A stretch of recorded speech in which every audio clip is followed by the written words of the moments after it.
there are a lot of people that have different visions for the future, and like I'm really against social robots. I think that's been a fantasy for a long time. Is like, let's make tech that looks like us, that interacts like us, and I think that sort of big AI vision is really, really wrong-headed.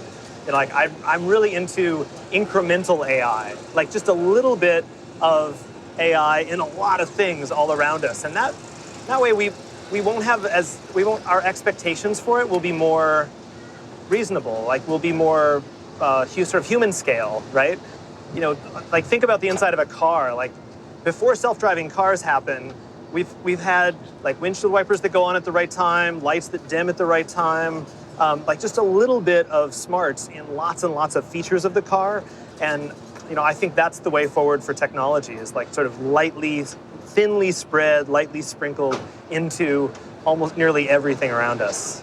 I think this vision of sort of strapping cameras to people's faces or strapping screens to faces is, to me, still a low point. Like that was sort of a gamer fantasy of virtual reality back in the 80s and 90s, and it seems to be roaring back with like Oculus Rift.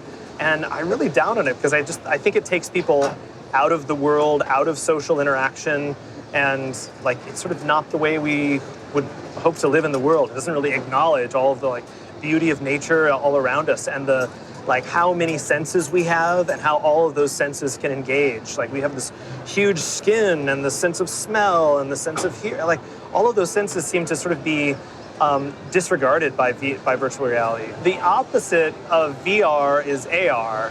And I think this notion that we often use at the Tangible Media Group, at the Media Lab, is this notion of digital shadows, that all of the things in the world could have a little bit of augmentation.